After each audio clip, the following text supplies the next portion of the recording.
If stories about love, betrayal, and shocking truths keep you hooked, hit that subscribe button and join our little storytelling family. I thought he didn't love me anymore. For months, I convinced myself that whatever we had just died, that maybe love wasn't supposed to last forever, and I had to accept the slow fade. But I couldn't have been more wrong. Only after I walked away, only after I shattered us, did I realize what I destroyed. It started with silence. Not the loud kind, not the screaming matches or the passive-aggressive tension. The quiet kind, the one where you sit next to each other on the couch, phones in hand, and you can't remember the last time you laughed together. I'd look at him, Ethan, and wonder where the man I married had gone. We met in college. He was bold, charming, a little reckless in all the right ways. I was a quieter one, always planning ahead, always dreaming of stability. We balanced each other. For years, it worked. We built a life, a home, routines.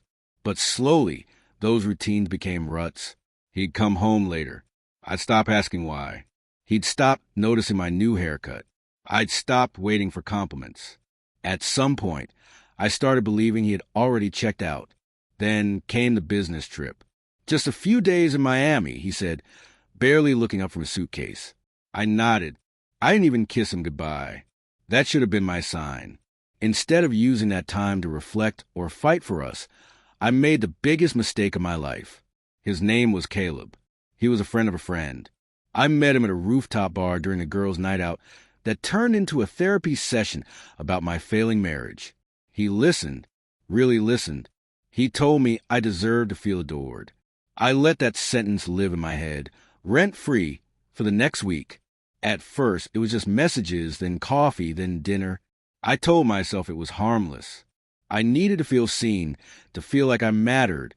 But deep down, I knew I was crossing a line I could never uncross. The night it happened, when I let him touch me, kiss me, take me back to his place, I felt both powerful and hollow. Ethan came home 2 days later.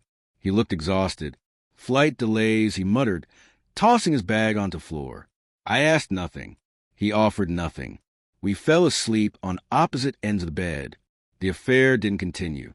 Whatever I thought I needed from Caleb, I didn't want it anymore. I was disgusted with myself.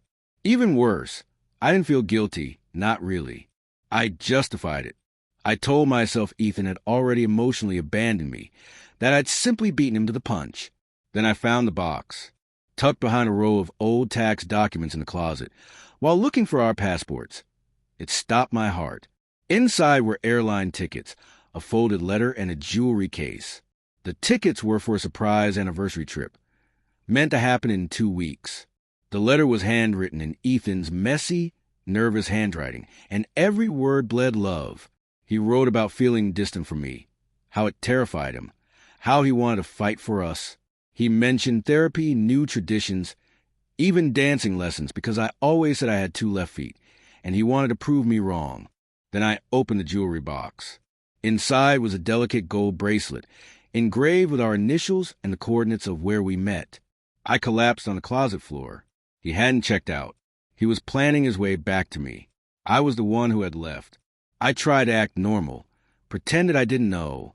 I didn't tell him about the box. I didn't confess what I had done. But something shifted.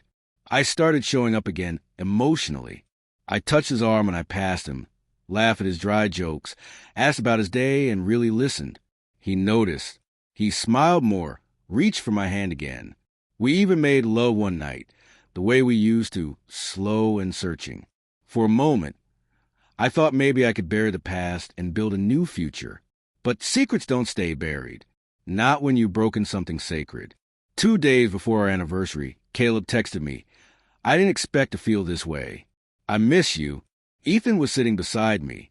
I panicked, turned my phone face down too quickly. He noticed. His eyes narrowed. Who was that? No one, I said too fast. Is this still happening? And just like that, the air cracked between us. I didn't answer. What could I say? I had ended it. Yes, but it had happened.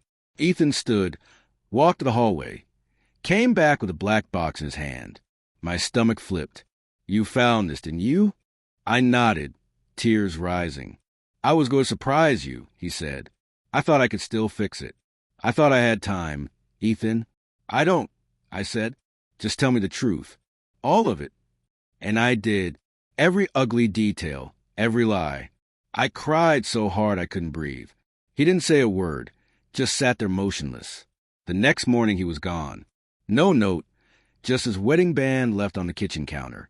Weeks passed, then months. We filed for divorce legally, amicably, but nothing about it felt peaceful. I kept the bracelet, not because I deserved it, but as a reminder of what love looked like, and what I let slip away while chasing validation from someone who didn't even know me. I saw him one last time a year later, at a mutual friend's wedding. He looked happy, peaceful. He introduced me to someone new, Claire. She had warm eyes and the kind of laugh that made other people smile. I smiled, too. I even hugged him.